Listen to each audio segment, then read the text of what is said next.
My name is Neeraj Gupta. I come from School of Corporate Governance and Public Policy, Indian Institute of Corporate Affairs. And on behalf of the institute and with my team, Mr. Sushant Kundu, Mr. Manoj Singh, Mr. Vikas Vardhaman, and Mr. Vivek Banerjee, I welcome you all, and especially our guest speaker for the day, Dr. Chris Pierce, to the beginning of a new chapter in the Independent Directors Data Bank portal, that is with regards to offering Power Talk series on a regular basis. Before I introduce Dr. Chris Pierce, I would like to mention, my dear friends, this is an initiative which is a national level initiative with an intent and purpose to strengthen the institution of independent directors. And of course, helping the directors as well as the aspiring directors to build their capabilities in various areas of understanding of the regulatory framework as well as practice. But as we all understand, no initiative is complete in itself unless it receives the contribution from all those who participate in it. So, Independent Directors Data Bank, of course, is an initiative of Ministry and IICA, but we all come together by way of pooling our energies, intent, and capabilities so that we take this agenda forward for helping independent directors to emerge as agents of change with a more professional, enhanced professional approach in their participation in the boardrooms and registering high standards of corporate governance in the country. Moving ahead with this intent, we have initiated the Power Talk series, where the fundamental purpose is not to discuss a particular theme or attract your attention and inviting your engagement in the discussion with a experienced speaker.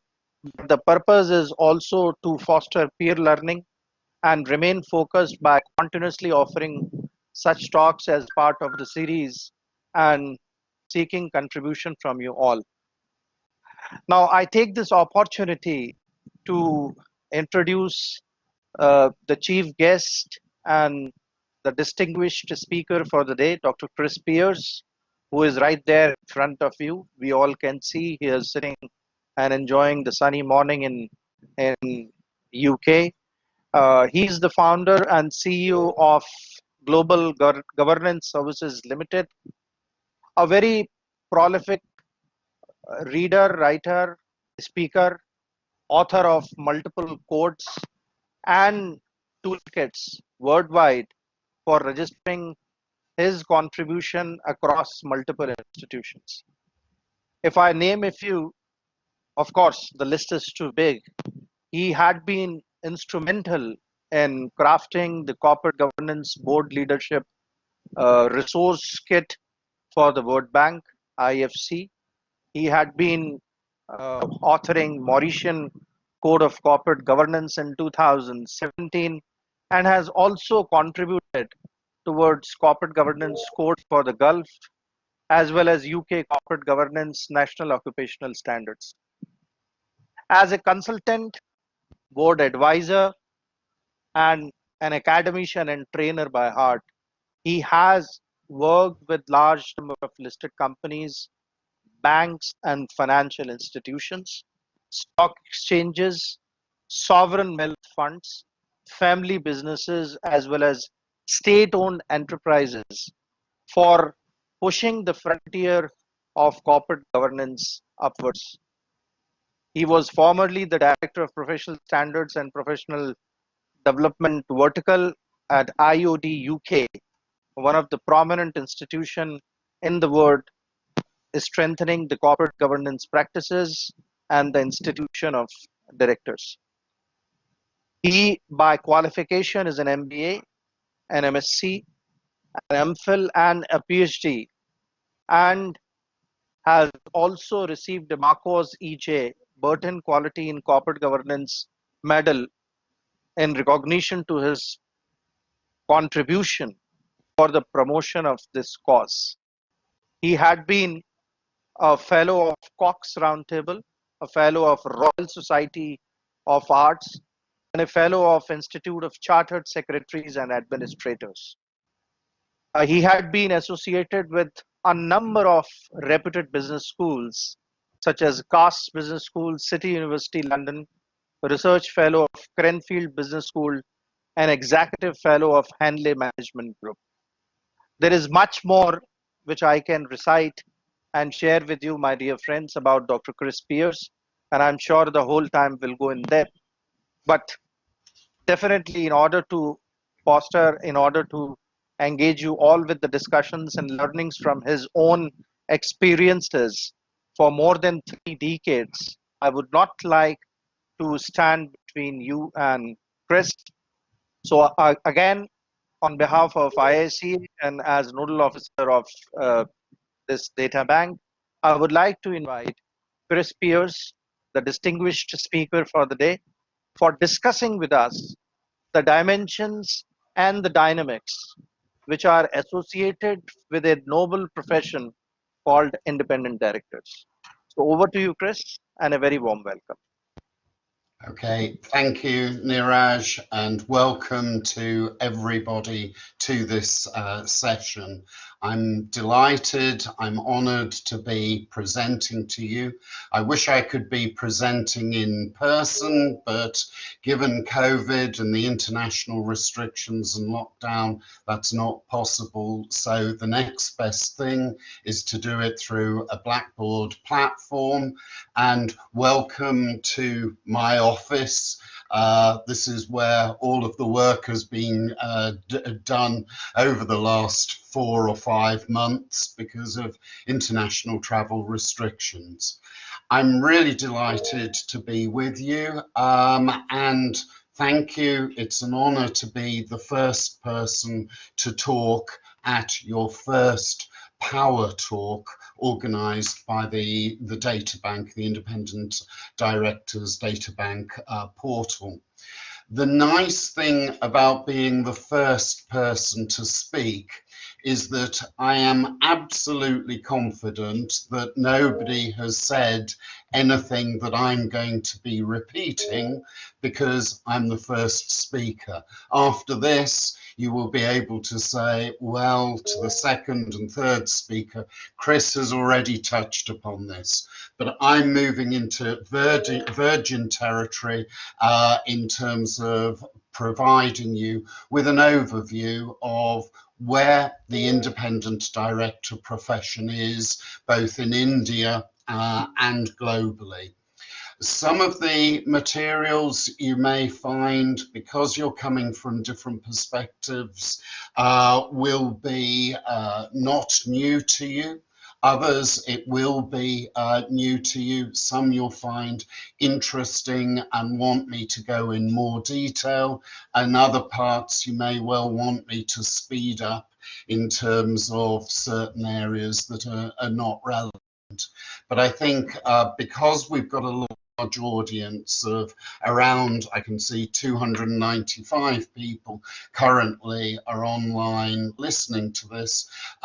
Please bear with me in terms of the whole hour and a half, and I can guarantee that there will be at least 1 or 2 what I call aha moments, things that perhaps you haven't thought about before, new ideas, new concepts. If you have not had an aha moment, I have failed in terms of my presentation.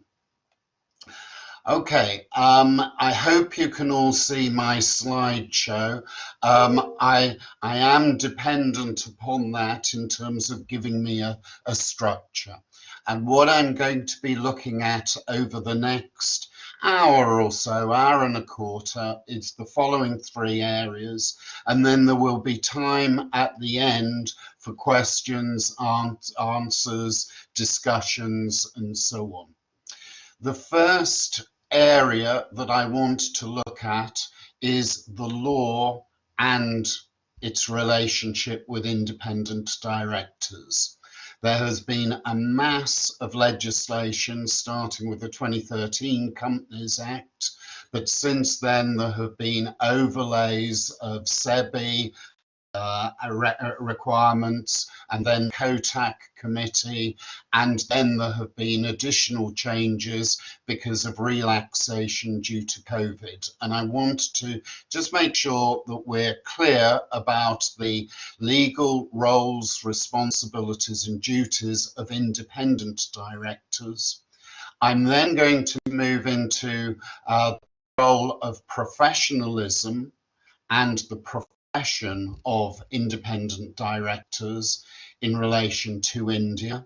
And then I'm going to look into a glass ball and predict the future based upon trends and based upon expectations as they affect independent directors in India. Now, let me start perhaps with a surprise.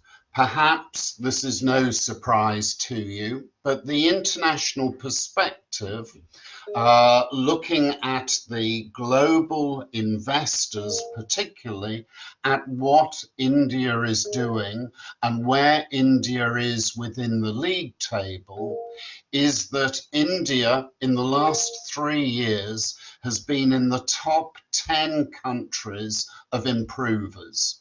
Out of over 190 countries in the world, there have been significant reforms that are starting to be implemented, whether that's the most recent insolvency legislation, whether that's the Companies Act kicking in, whether that's the additional SEBI requirements that are coming in.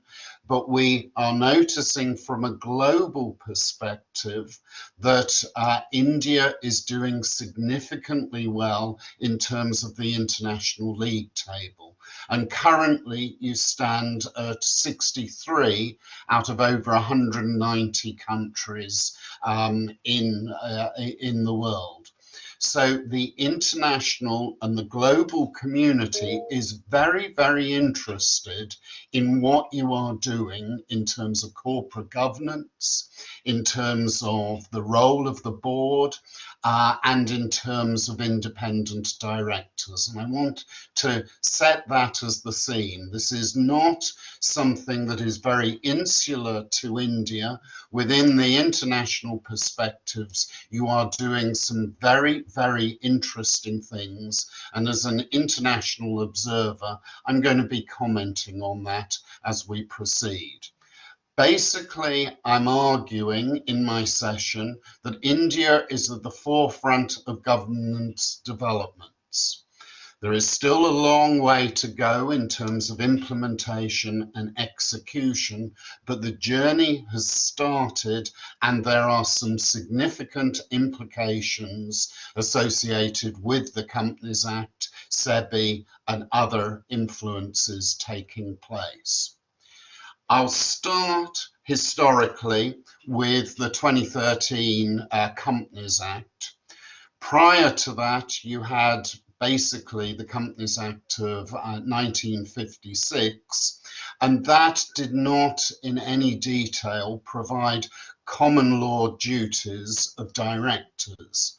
But the new Companies Act of 2013, Section 166, particularly focuses upon codifying the duties of all company directors. Doesn't matter whether you're a listed company, a non-listed company, all company directors have to carry out and are obliged to do the following director duties. I want to pick out two particular duties. There are others, like you've got to act within your powers. You cannot act ultra vires beyond your powers. There are fiduciary duties of acting in good faith. There are duties associated with due care and skill and diligence. There are duties associated with conflicts of interest and so on. But the two director duties I want to bring your attention to, the first one And this is an example of India being unique. No other country in the world has gone this far in terms of Company Act legislation requiring directors to do this, is for all directors in all companies to act in the best interests of the company. That's true for most countries around the world. But your law goes further than that, and it says you've also got to act in the best interest of employees, shareholders, the community, and the protection of environment. And the role of the board since 2013 has been to take a much more pluralistic attitude towards the board in terms of considering all of these different stakeholders rather than focusing upon shareholders and shareholders being the prime interest group within the company. So your law has gone significantly beyond any of the other 190 countries in the world. And I'll talk further about that particular duty as it impacts upon independent directors, because it's a very, very difficult thing to weigh up conflicting interests between these stakeholders.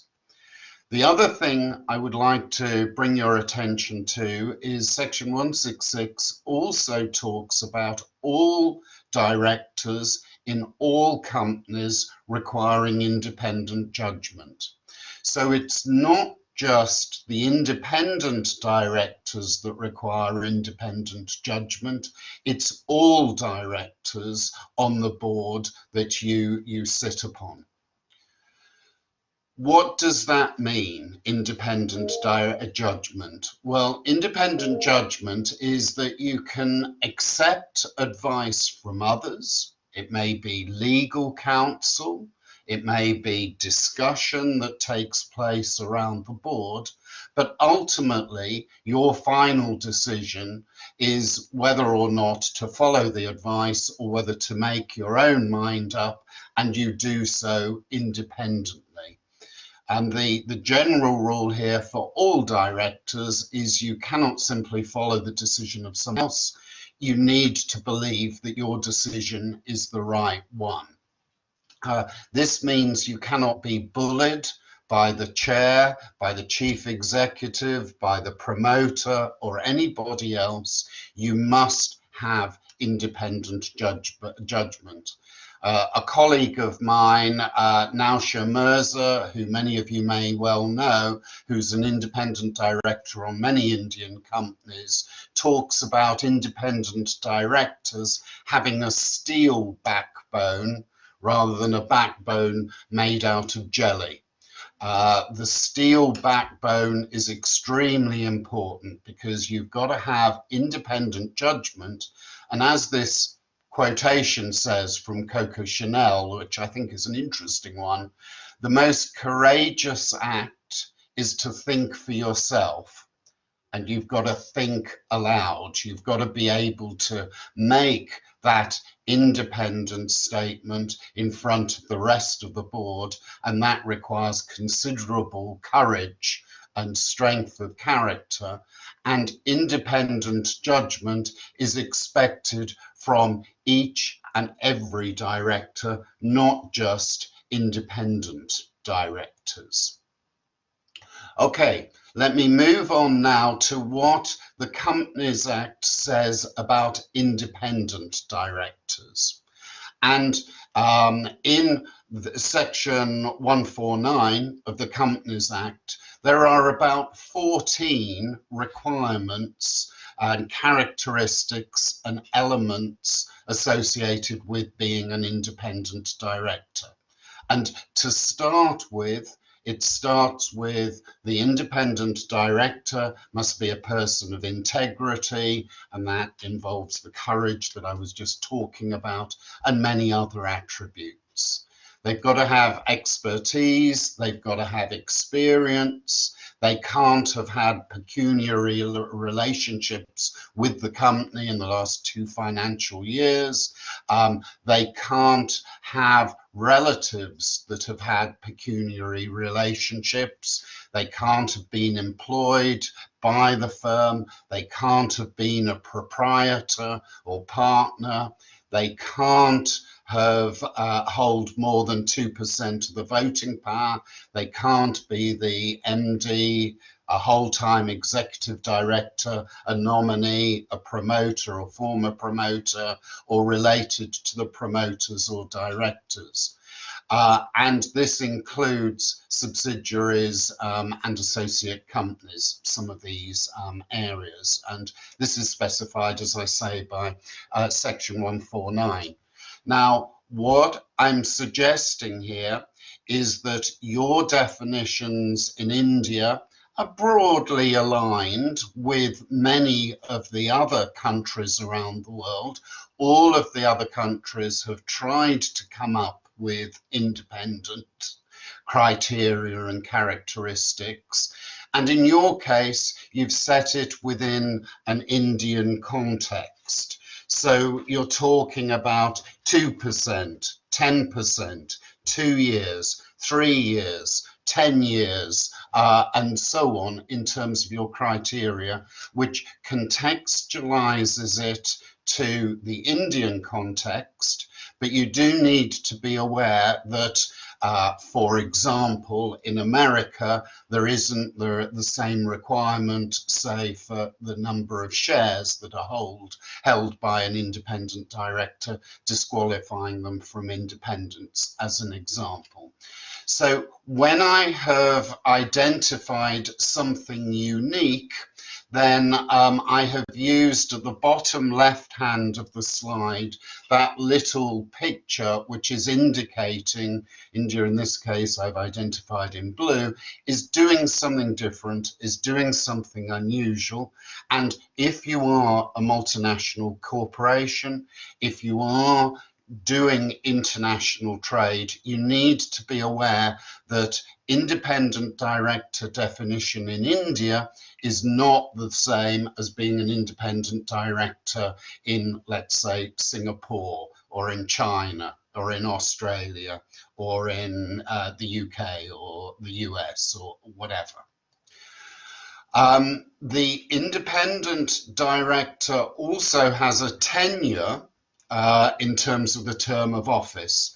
No independent director can hold an office for more than 2 consecutive terms of 5 years, and there is a 3-year cooling off period before an individual can be reconsidered as an independent director. The other unique thing about the Companies Act, other than the director duties and the independence definition and characteristics of independent directors, is the code of conduct. The code of conduct provides a guideline for professional conduct, roles and responsibilities of independent directors. And these include ethical standards associated with integrity and probity, acting objectively, exercising responsibilities, making sure that you're not overboarding, that you're not on too many boards, and therefore not spending sufficient time to the board business of a particular company, not having any conflicts of interest, not abusing positions, being objective, safeguarding interests, and the list goes on. There are 14 items. That there's CPD, there's continuing professional development and induction, there's making sure that you're well informed, there's satisfying yourself about the financial system, there's making sure that the information that you are provided with is accurate and truthful, and that you do know your way around the business. It's making sure that you seek appropriate clarification, item 12. It's making sure that you pay attention and that adequate deliberations take place, particularly on related party transactions. And there's the whistleblowing, there's the concern about unethical behaviour and oversight of fraud and violations of the code of conduct or ethics. Now, this code of conduct is unique to India. There is no other similar code of conduct for independent directors. And so I cannot overstress to you the importance of this code of conduct. This is real leading edge and leading edge and at the forefront of director development around the world. Whenever I am making a board evaluation as an external independent evaluator, I will particularly look at independent directors, and I will use the code of conduct to evaluate the independent director's performance. I, as an external evaluator, when I'm doing board evaluations, do not have a code for the chairman. I do not have a code for the promoters. I do not have a code for executive directors. I do not have a code for nominated directors. All I have is a code of conduct for independent directors under the Companies Act, and that is what I will be evaluating the directors under these 14 criteria, 1 to 8, and then 9 to 14. Now that is unique. Only independent directors have this code. Only independent directors are going to be evaluated against a code. And so this is a very, very important document that you need to think about. And when an evaluator starts sending you questionnaires or interviewing you, I would suggest that you have evidence that you could provide to the evaluator that you are doing this. For example, item 9, refreshing your knowledge and familiarity. What continuing professional development have you actually done in the last year? Have you been attending power discussions like the one that we're going through? Have you been attending conferences? Do you regularly read and update, and so on? So the code of conduct is an extremely important basic foundation for independent directors to work from. Since then, since the Companies Act, we have had a number of recommendations by SEBI, particularly ones that have been proposed by the COTAC committee. Not all of the COTAC committee recommendations have been implemented, but some that were in 2018 was the move to having at least one woman as an independent director. As you may remember, the initial development was at least one woman as a director, and then it moved to at least one woman as an independent director, and the deadline for that was April 2020 for the top 1,000 listed companies. And one of the other COTAC recommendations that SEBI approved was the quorum had to be of a board of directors, 1/3 of the directors or 3 directors, whichever is the highest, but at least one independent director had to be present at the board meeting for it to be quorum. And if that independent director left the meeting, then that board of directors could not continue because there was no independent director presence at the board meeting. Okay, other things that Kotak suggested and that SEBI has approved, director and officers insurance. For all independent directors in the top 500 companies, they are required to have director and officers insurance as from October of 2018. And that directors and officers insurance will be paid for by the company. Just a word on director and officers insurance. It is worth looking at to see how much you are insured for.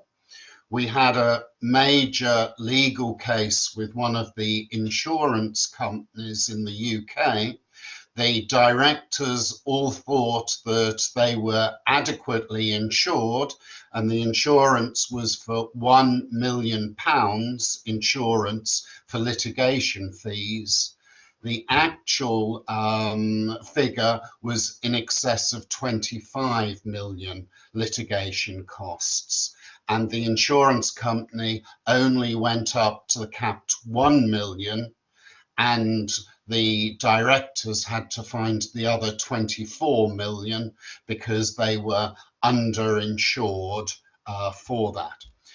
Insurance will also only cover you for your legal expenses associated with defending your position in a court case.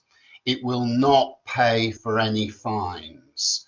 If you are found guilty of a criminal activity and are fined in an individual capacity, insurance will not pay for that fine because that would be condoning an illegal activity. So look carefully at your D&O insurance. It should be the same, and you should get assurance from your company secretary that all of the directors have the same insurance so that you are all treated equally. You don't want certain directors being having much better insurance than others. You want a standardized insurance across all of the board. And you also want to look and see whether it's updated on a year-by-year basis and whether or not the small print has been altered this year compared with last year and the previous year. And your board secretary, your company secretary, should provide you with a summary of any key changes in D&O insurance. But as an independent director, D&O insurance is important because you are moving into greater and greater litigation, and your exposure to litigation is greater the more involvement you have in American trade or European trade, because both American and European law is getting a lot more there's a lot more litigation taking place. Okay, other things that are going on about independent directors. The situation for independent directors providing alternate directors has been made illegal by SEBI as a result of Kotak since October 2018.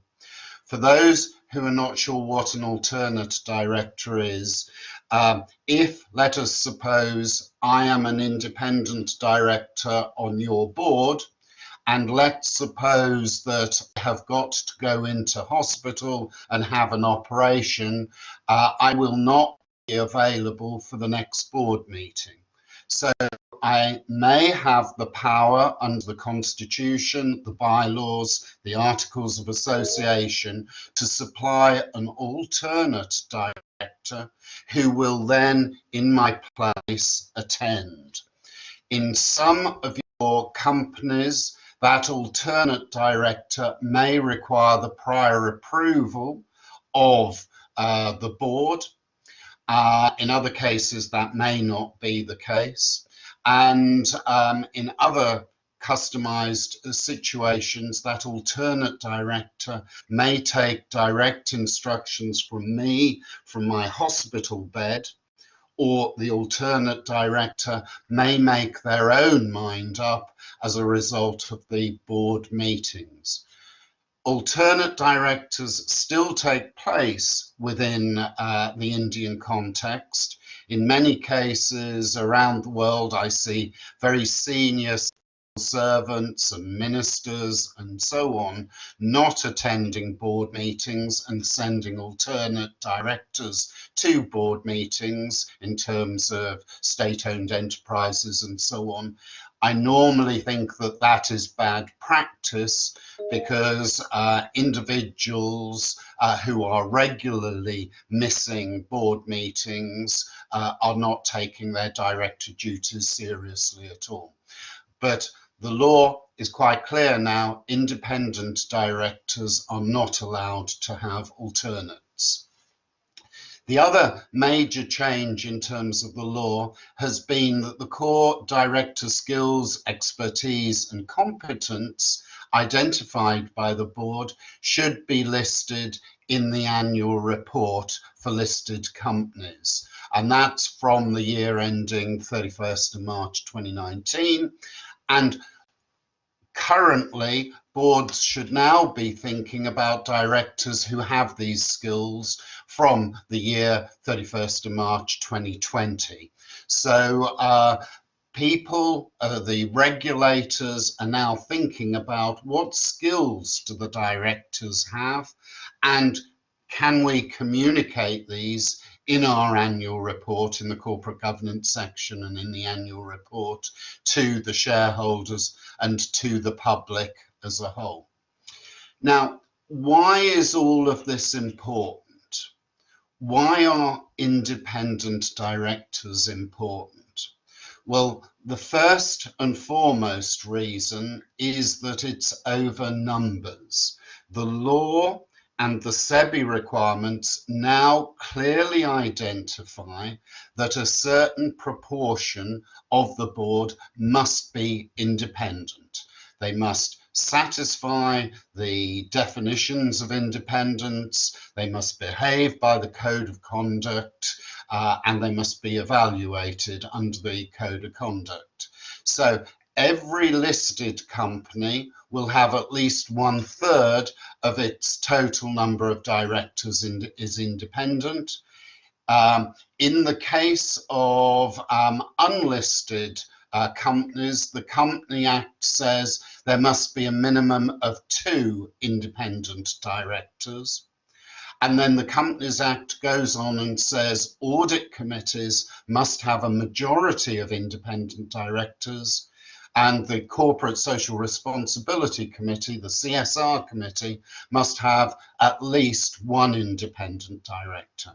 So if you don't have those positions as independent directors and a minimum of 2 or at least 1/3, then you are breaking the Companies Act, and the company would be liable for a breach of the Companies Act. And the liabilities associated with independent directors are that an independent director will be held liable for acts of omission, that's when you've left something out, or commission, when you've done something and you've done something incorrectly. You'll be held liable by the company, which had occurred with your knowledge, attributable through the broad processes, and with your consent or connivance, or where you had not acted diligently, where you had been negligent, where you had not shown sufficient due care and attention. So the law is being very clear as to your liabilities here. Why are directors important from a SEBI perspective? Well, SEBI say, and the regulations say, where the chairman of the board is non-executive, at least 1/3 needs to be independent. Where the chairman is an executive director, at least half the board needs to be independent. And there are rules associated with subsidiaries having at least one independent director from the board of directors of the parent group. So SEBI and the Companies Act have significant requirements associated with independent directors and the composition and the structure of the board. And SEBI also require independent directors to meet separately each and every year. And in other countries, we're now seeing independent directors meeting before each and every board meeting.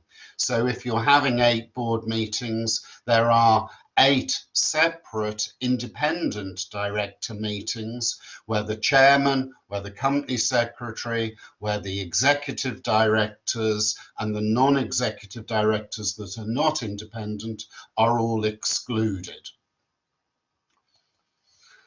Okay, other things I'd say about the law. The Companies Act states clearly that it is the independent director at their first board meeting need to state what potential conflicts they have and their status as an independent director, and they make a declaration that they meet the criteria of independence. So what I'm saying with the Companies Act is that independence is not a responsibility of the company. It's not a responsibility of the company secretary or the chairman or the board. It is the responsibility of the independent director to ensure that the statement that they make meeting the criteria of independence takes place. And if the situation changes, then the independent director is obliged to notify immediately of the change and whether or not the criteria of independence has been compromised. Now, that means that the chair and the board secretary need to think very clearly about whether or not they've got sufficient independent directors to meet the criteria. Because if an individual announces that they are no longer independent, then that may impact upon the quorum of the board, and that then may stop decision making taking place because there are not sufficient independent directors on the board.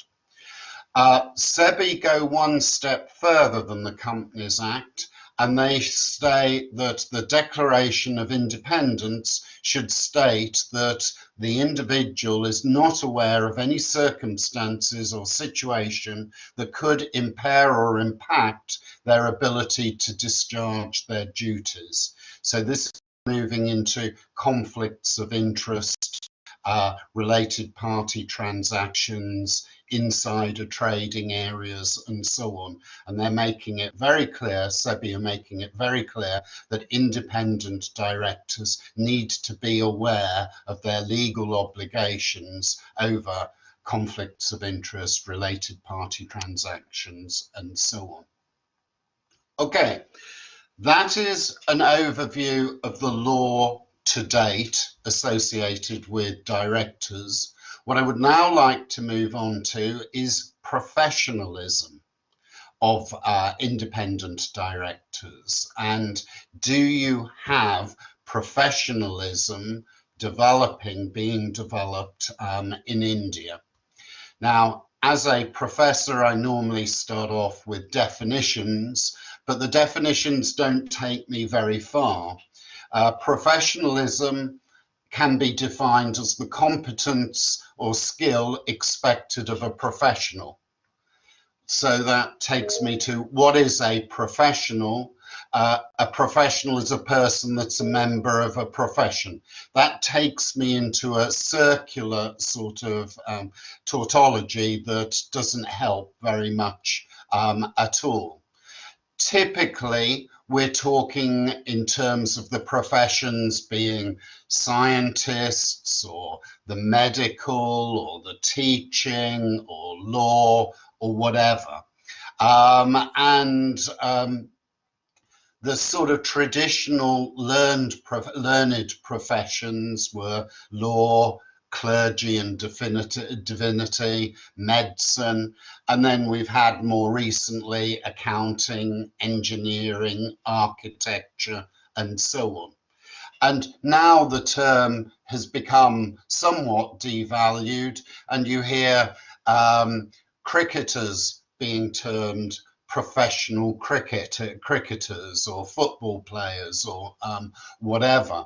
And the term has been somewhat diluted in terms of this. So I want to explore profession and professionalism in a bit more detail.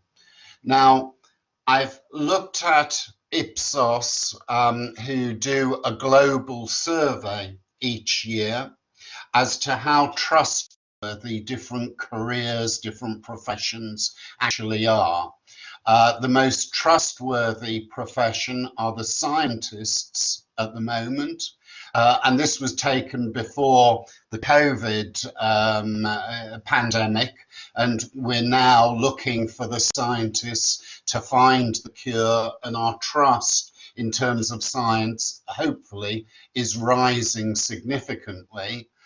Whereas down at the bottom, politicians and the way that they're implementing and executing some of the pandemic may not be as high, and the gap may be getting wider between scientists and politicians. The interesting thing, I think, is that you would expect a high level of trust from a professional. And so doctors, teachers, more than 50% of the population trust them. And the one in brackets, in India, 67%, as opposed to the global average of 60, trust scientists. Business leaders are only around 20%, which means 80% do not trust company directors, do not trust the board of directors, and politicians are down at 12%, 9%, and so on. I won't make any comments about your Prime Minister Modi, but I will make comments about Trump, President Trump, and my current Prime Minister in the UK, and the figures are going down further and further in terms of the trustworthiness of some politicians around the world. But let me take you to a more generic level, the characteristics of a profession. Should there be a profession of directors? Should there be a profession of independent directors? And what are the characteristics of the profession? Well, the 6 areas that I think are needed for a profession to be fully operational is firstly, the establishment of a national association. Secondly, complex body of knowledge and discipline associated with that particular profession, which isn't publicly known and generally known. There is a code of conduct, there is training taking place, there is an examination which makes it exclusive to individuals that have mastered knowledge and skills associated with that profession. And the individuals should be updating themselves in terms of continuing professional development. Now, what I'd like to do is just look at those 6 factors very briefly and relate it to the independent directors. Firstly, in India, you've got the independent directors database that is now being developed very, very rapidly in the last 6 months, When I look at the numbers yesterday, the figures were over 20,000 independent directors were registered, and the target is over 30,000 directors. And in terms of women, 3,550 women are registered, and 1,500 companies are registered on the independent directors database.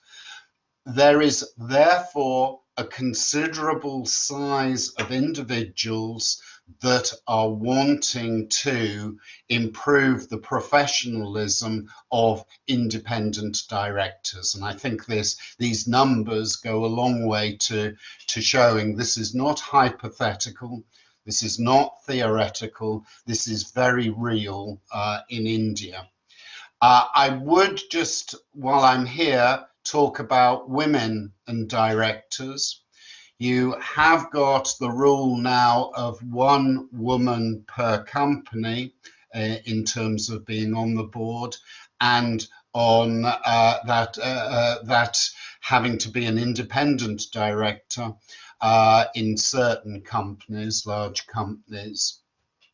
The situation globally is that in the last 5 or 10 years, there has been a real change in terms of diversity on the board, particularly to overcome groupthink.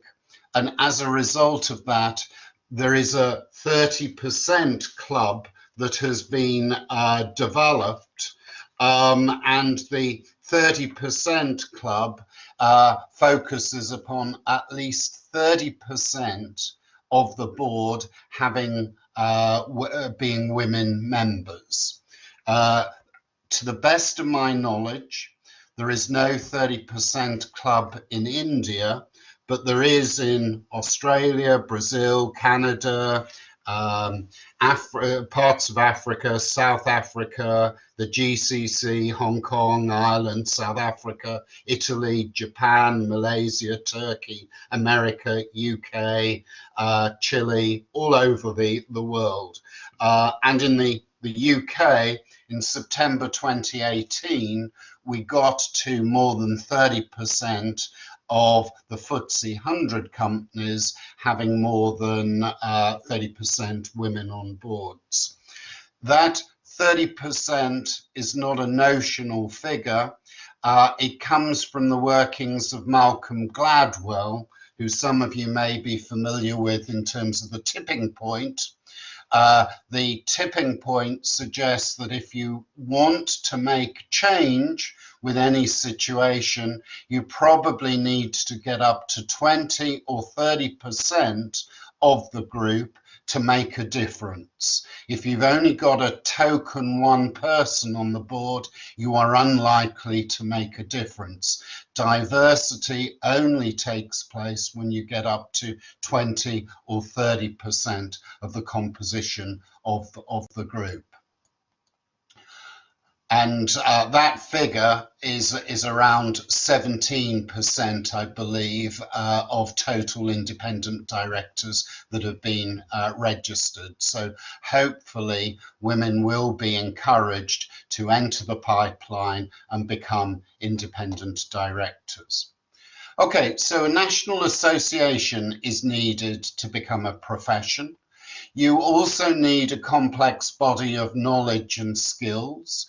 Well, I've outlined the laws, and those are not straightforward, and they are changing all of the time. So there's a lot of complexity there that the normal person in the street would not understand and not be aware of. So that certainly is a tick in the box for there being a need for professionalism. I mentioned earlier that SEBI are now requiring director attributes to be identified. They are suggesting 3 areas: industry knowledge and experience, technical skills and experience, and behavioural competencies. And they provide examples of those characteristics, and they are expecting these to be shown in the annual report. And going forward, they are expecting individual directors to be identified with these particular attributes. You're not expected to have all of these attributes, but the board as a whole is expected to have ticks in all of these boxes. And you do, as a board, have an opportunity to modify these attributes, and you do have the ability to add to them, modify them, contextualize them, and so on. So they're not fixed in stone. They are expected to be modified and contextualized, but the shareholders and other interested stakeholders are expected to know which attributes are being linked to which directors, and in particular, the attributes of independent directors will be looked at very, very carefully using this attribute, this attribute framework, or a contextualized one to the company that has put it into their annual report. The third area of professionalism is a code of conduct, and I've already said there are 14 attributes associated with the code of conduct, which is the Companies Act. So that is another tick in the box for a code for the professionalism of directors. The fourth area is training. And the Institute, the Indian Institute of Corporate Affairs, currently has 40 e-learning modules available on its portal. There are around 25 modules associated with board essentials and 17 associated with board practice. Many of you, I know, will have gone through these e-learning modules, and you'll know that they're between 30 minutes and about an hour duration. And if you've been through all 42 of them, you will have done at least 33 hours of online materials. So training is a characteristic of professionalism, and that is being rolled out specifically for independent directors, and so there's a tick in that box. Assessment. The assessment started back in March this year by the Indian Institute of Corporate Affairs. It started in February 21. Sorry, you've got to have finished and passed it by February 2021. You've got 75 minutes to do 50 questions, and you've got to get 60 marks out of 100. In other words, you've got to have answered 30 out of the 50 questions correctly, and you can book slots. And significant numbers of people have already gone through that, and many of you will be already have passed this online proficiency test. I'm just looking. No, I can't see that number. It's hidden under the logo, but it's a large number have already passed this proficiency test. So congratulations to those who have done so. Now, what I wanted to do is set it within an international context. I was one of the first architects of assessing and examining directors. I started it in the UK in 1986 in terms of multiple choice questions. Then it moved on to include case studies. Then it included interviews and so on. So for the last 35 years or so, assessment has been starting to evolve around the world. This is a list of some of the countries that are doing assessments at the moment. All of the Baltic countries like Latvia and so on, Belgium, Canada, Caribbean, Germany, Italy, South Africa, Switzerland, the Caribbean, Spain, they're all doing it. The most recent institutes or professions coming in on a global basis have been the GCC, the Board Directors Institute, started their certificate examinations in 2020, and I attended last month over 40 individuals being given their first certificates in Riyadh and Saudi Arabia. And the NACD, the National Association of Corporate Directors in America, has just started assessments in spring. They've had problems because it coincided with COVID, but this is one of the last bastions of countries looking at assessment. I'm delighted that this has now started. So those of you who have done the proficiency and the assessment are joining quite an established elite in terms of countries around the world thinking about professionalism and assessment of directors. These are for directors as a whole. You, as the Institute of Corporate Affairs, are particularly focusing upon independent directors, and I think that's right to do so because independent directors are likely to be the main agents of change within boards. Change is not going to come from the chair. It's not necessarily going to come from the executive directors. It's not going to come from the nominee directors. It's going to come from the independent directors. So you in India are really looking at the most interesting and the highest priority and the greatest level of hope for change in terms of corporate governance by focusing upon independent directors. Then there needs to be continuing professional development. Once you have qualified, you will still need to keep up to date with the professional knowledge of being an independent director. Let me give you an example of why this is important.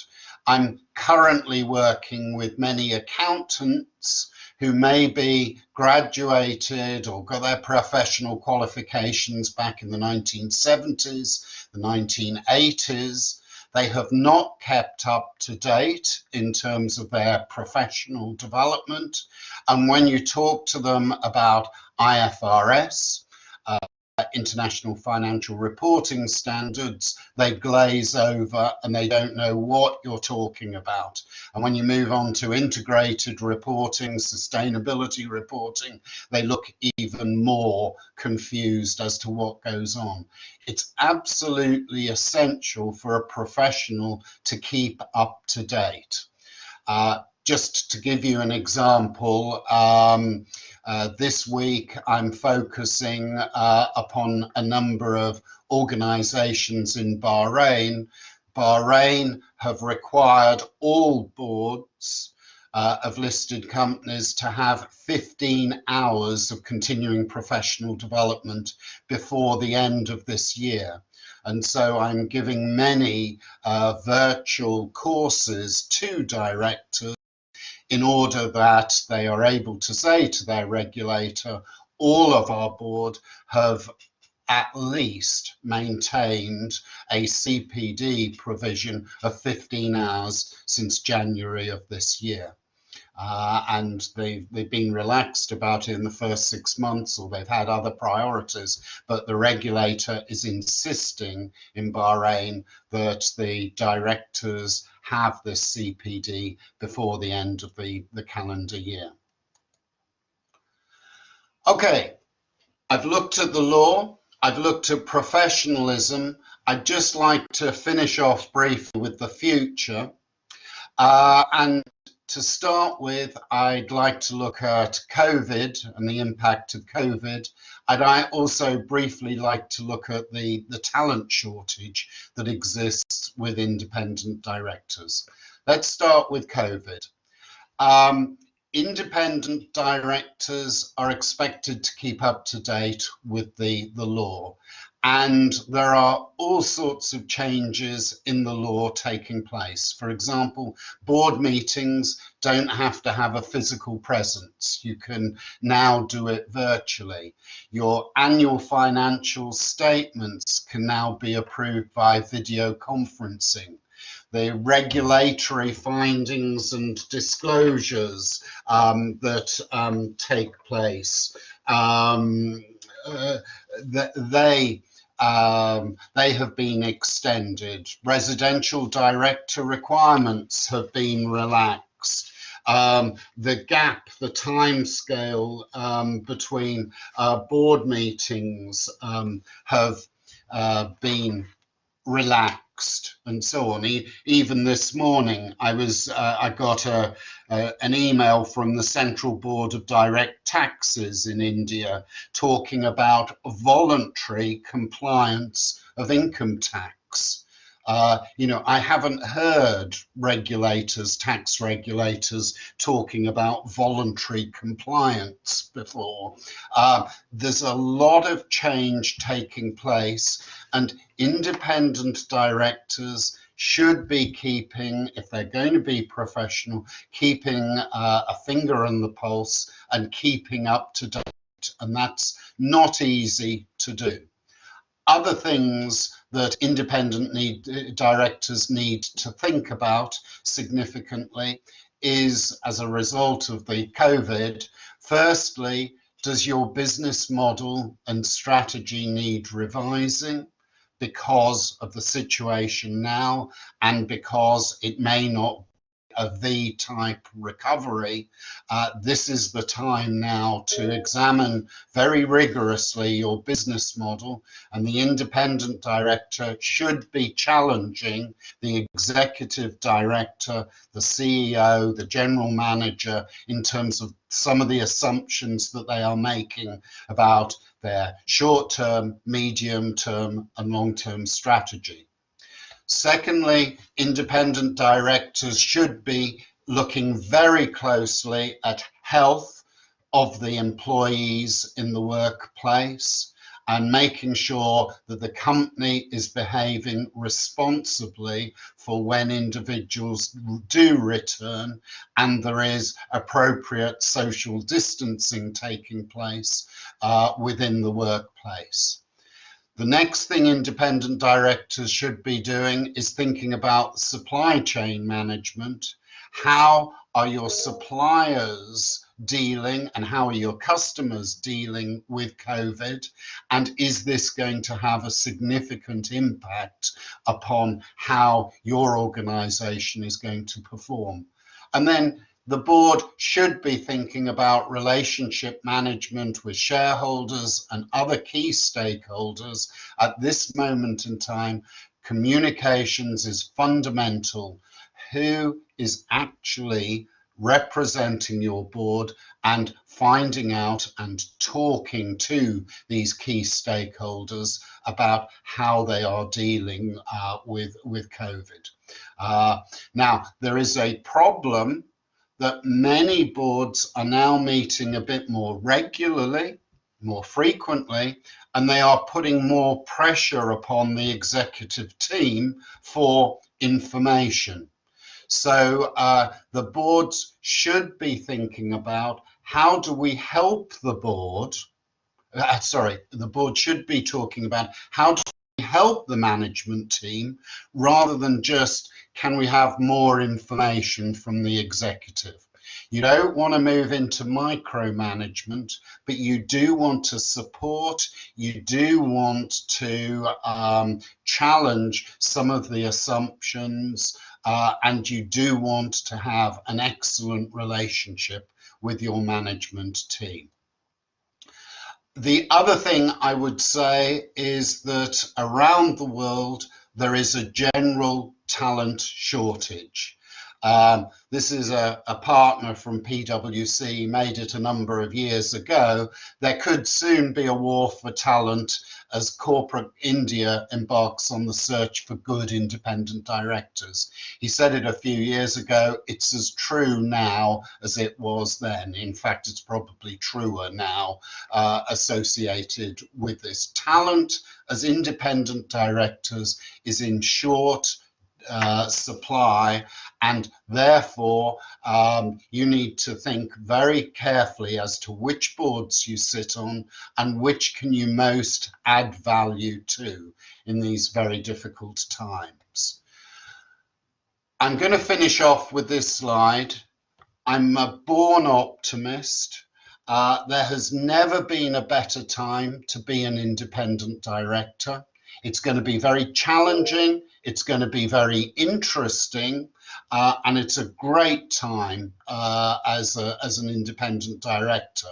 The opportunities to make a difference and add value to the company right now are absolutely immense, and I have a great deal of confidence in the individuals that are listening to this particular session, that you are taking your role and responsibilities as independent directors very, very seriously, that professionalism is extremely important to you, and I hope you go out and do great things in India Inc. or India Public Limited Company or whatever you want to, however you want to phrase it. This is a great time, great opportunities, great challenges, and I hope this has been helpful to you. So that brings me to the end of my slides. I've been mainly focusing upon what I've been saying in my slides, and I haven't been watching too carefully the chats. So Dr. Gupta, can you help me out in terms of are there questions, are there particular issues that need to be addressed by me before we finish Yeah. in 15 minutes time?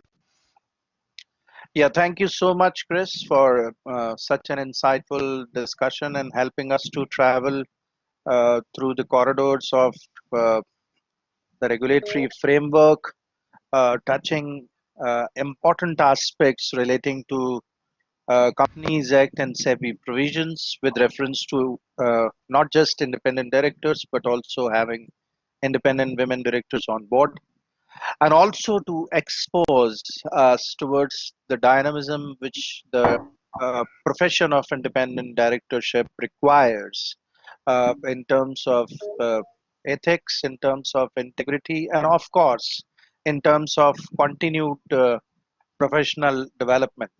If I would like to reiterate uh, mm, the plight which you have, or the concern which you have expressed in the words of Stephen Covey, uh, I would say there is always a requirement to sharpen the saw if we really want to remain relevant in the battle. So, sharpening the saw is very important trait which a profession has, and so does the independent directors would be required to do. Now, I could see a lot of questions and appreciations flowing in the chat box. We can take up some questions, and then maybe we can give some of the participants a chance to speak as well. So the first question from Mr. Anil Mittal is, if I want to be an independent director, will I have to approach companies, or companies should uh, approach us? So that is the first question. Would you like to respond, Chris? Okay, many institutes around the world have started doing an independent director database. New Zealand is the one that has had the database going for the longest. The Gulf have just opened an independent director database, and of course, India has a database.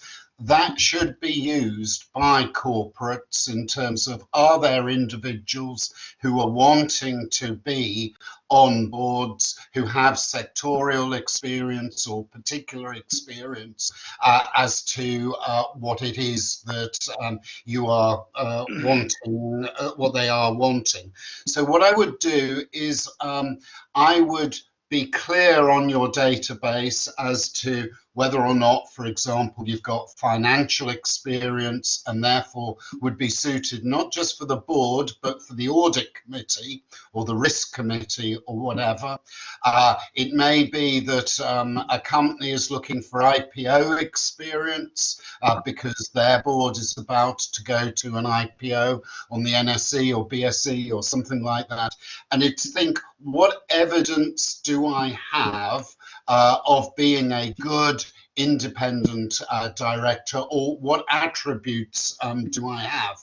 And go around talking at social events, saying, you know, I am available, I'm looking for an independent director position.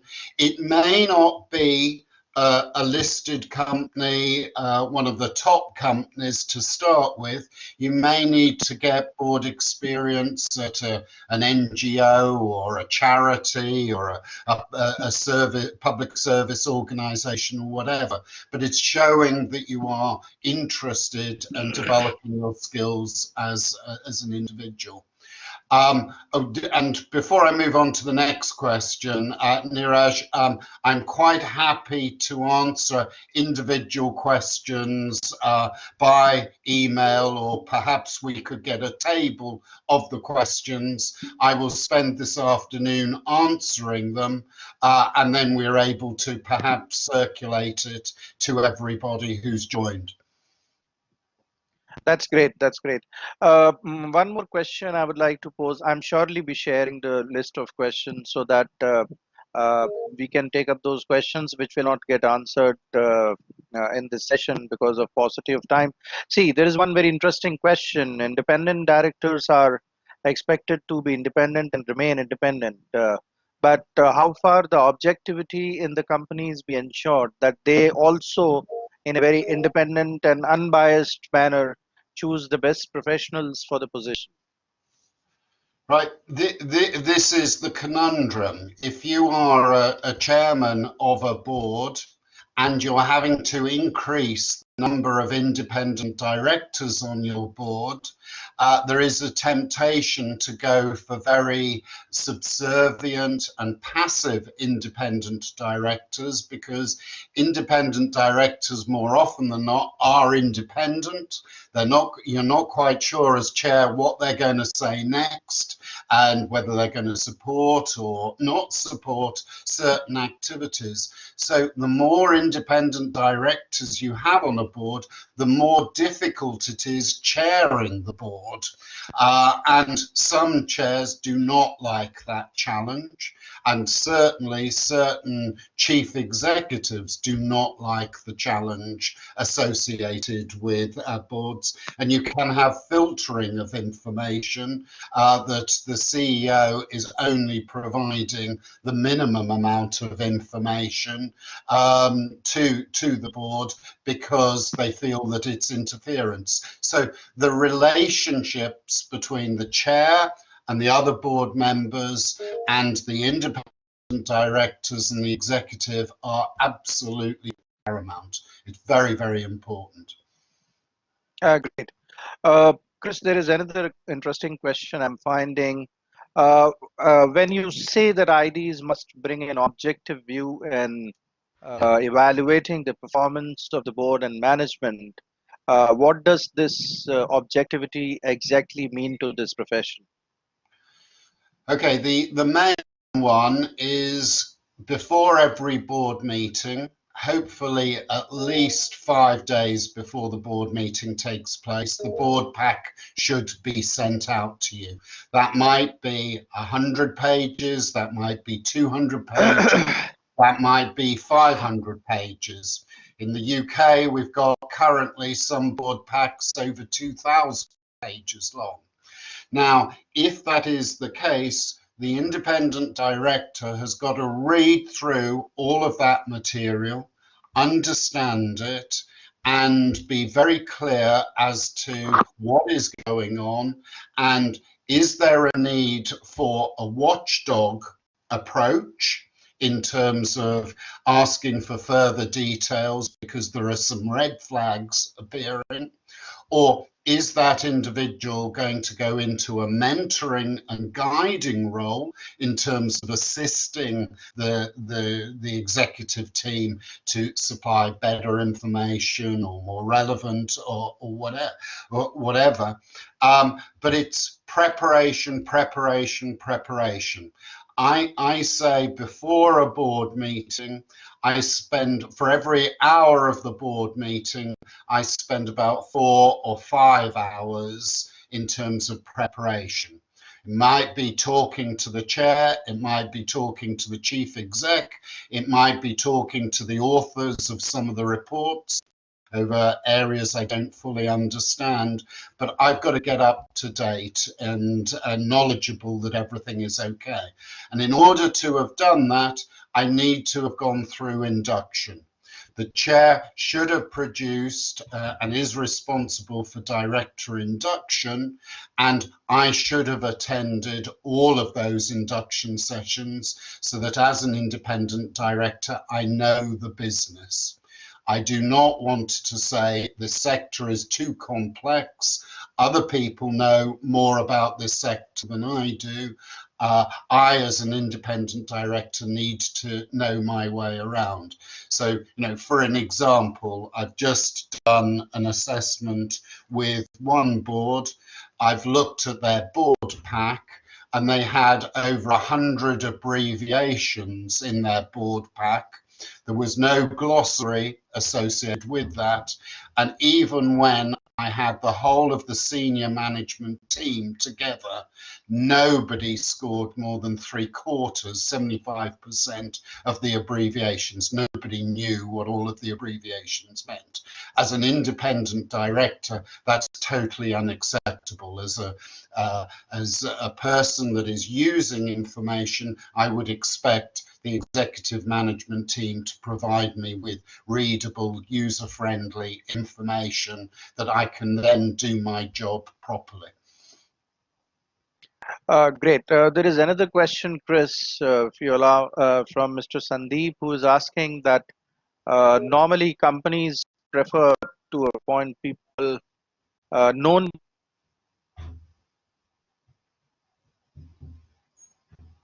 How could the data bank like this could contribute to address to the requirements of independent and women directors in India?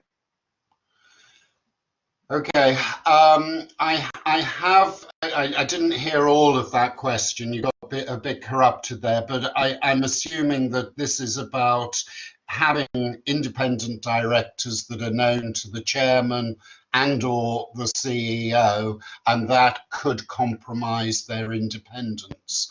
Well, that is one of the problems associated with the Companies Act definition. The Companies Act definition is very clear in terms of blood relationships, being employed, and so on, but it doesn't easily pick up past relationships or friendships that take place within individuals.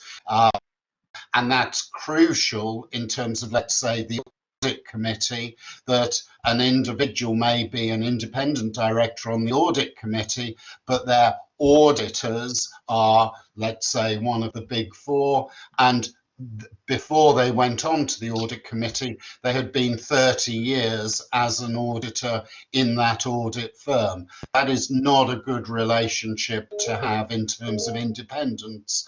And as I said earlier, I think it's up to the independent director to have a moral compass associated with what is correct, what is the correct thing to do. Not just what the law tells me I can and cannot do, but what is the right thing, what is the ethical thing, what is the moral thing. And the law is more and more moving me to avoiding conflicts of interest am I avoiding conflicts of interest if I'm joining a board where I know extremely well the chair and or the chief exec and or many of the other members of the board?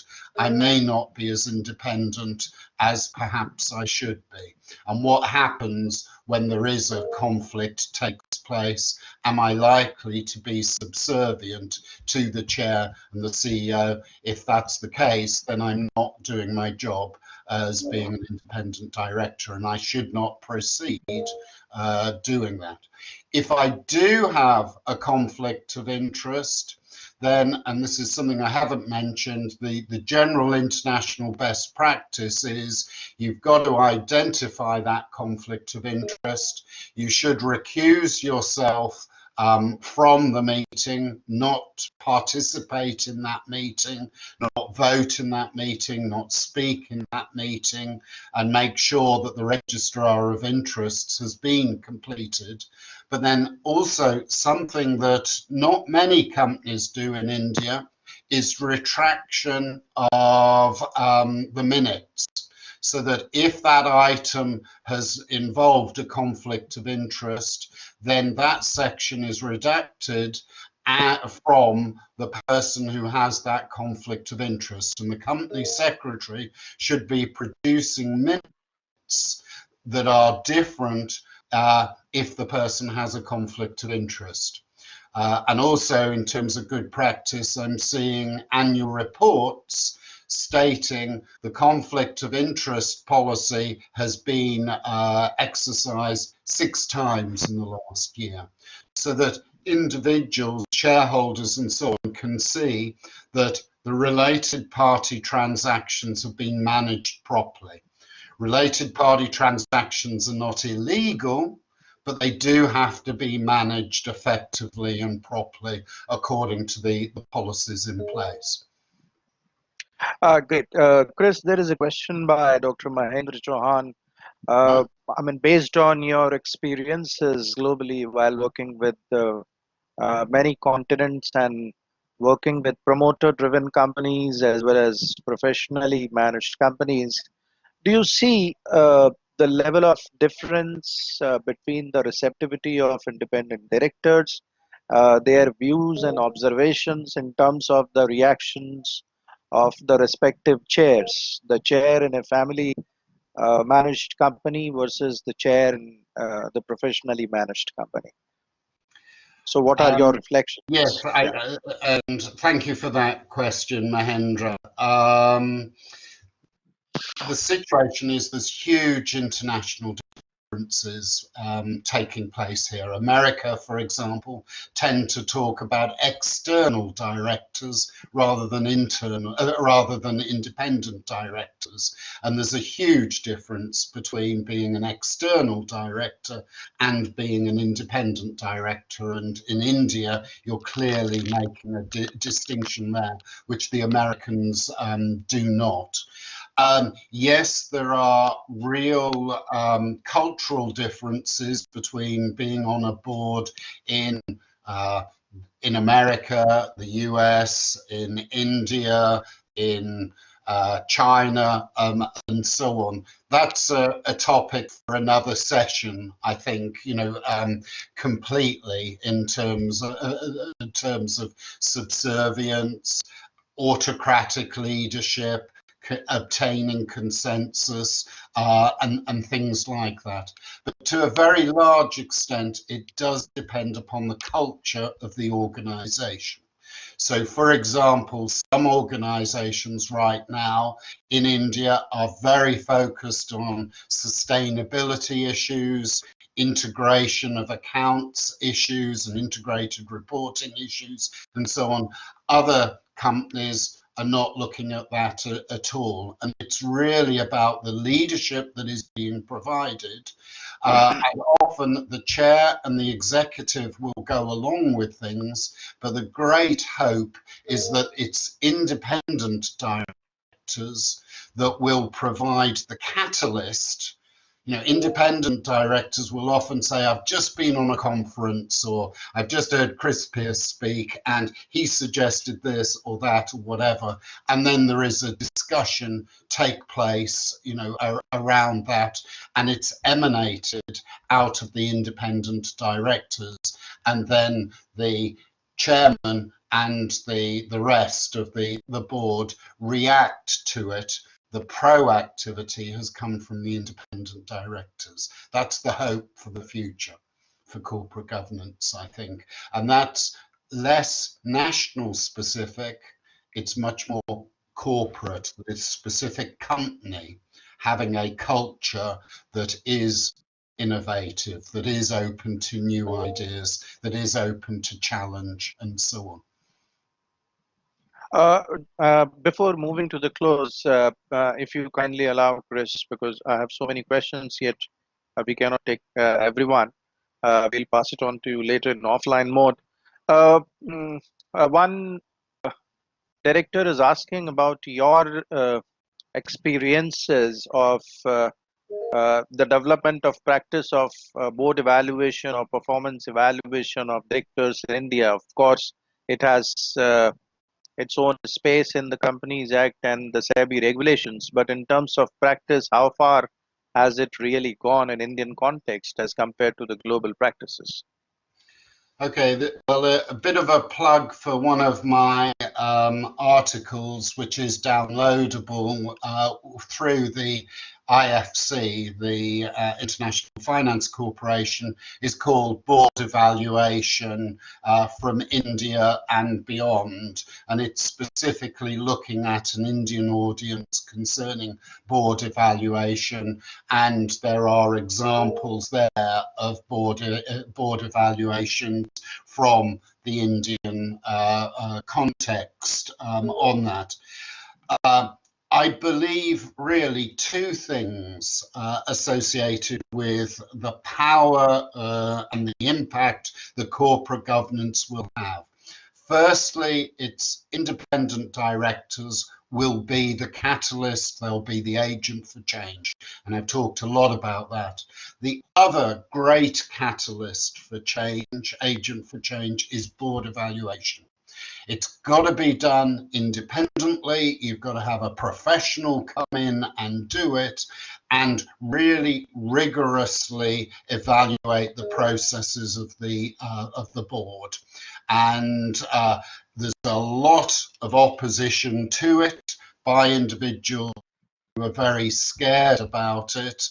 But once they have done it, their view absolutely changes if they have done it if they've done it well. And the value of board evaluation is extremely important. Everybody else within your company is being evaluated on a quarterly basis, on a half-yearly basis, on an annual basis, and so on. Why shouldn't the board be evaluated? Not so much in terms of what went wrong, but in terms of how can we work smarter as a board, more effectively, more efficiently, and that's what the board evaluation should do. It should ensure that the board is as effective as it possibly can be, whether that's over the composition and the structure of the board and diversity, whether or not it's the processes and the systems, whether it's the frequency of meetings, whether it's the committees or whatever. Board evaluation is critical for corporate governance development in India in the next 5 years. Absolutely critical.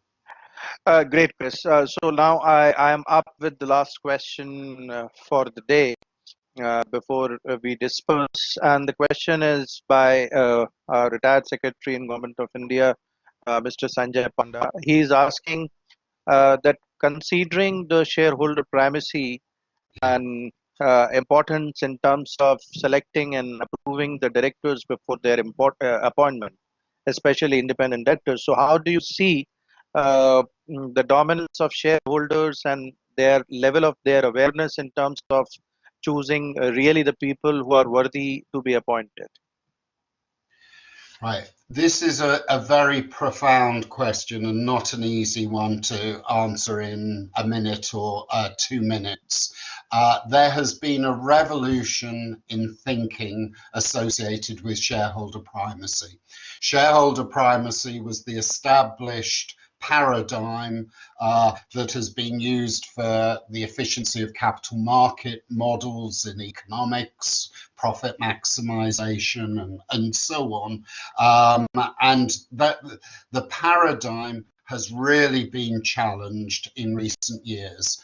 One of the first was the 2013 Companies Act in India, but more recently, in the last year or two in America, the Business Roundtable produced a new purpose of the organization. Larry Fink has produced all sorts of discussion papers by BlackRock concerning institutional investors and so on. There is turmoil associated with how do you deal with multiple stakeholders, particularly when they are not aligned with one another. And basically, to do that question justice would require another presentation, I think, dealing with shareholders, focus, shareholder enlightenment, pluralism, multiple stakeholder relationships, and so on. But we are seeing it right now in terms of we've moved from organizations saying profit and dividend are most important to saying, well, let's think about the health of our workforce. Let's think about not paying back dividends and share buybacks and so on. We've got to have other priorities taking place here. And don't forget about climate change as well. That is only taking a bit of a back seat in terms of COVID. That will once more be at the forefront. And the board's role managing this complex area is absolutely key, and it will require judgment. You know, this is what directors do, make difficult decisions associated with difficult issues and problems. And that's what's so enjoyable about it. Great. So I'd like to thank you, Chris, for a wonderful session, and great thanks to all of our participants to make it a great success. I would like to apprise you. I'm sure you must not been able in keeping an eye on the tally. We had reached to the numbers of 350. I was expecting 300, so we crossed the target. And the numbers are not just the numbers in terms of attendees to the Power Talk. This indicates a strong commitment and interest towards this profession of large number of people, and to learn further as you placed impetus on their continued professional development. I'm sure we'll keep inviting you in future as well for hearing on so many interesting topics based on your experiences and expertise. So thank you to all of you to participate, and thanks to our speakers.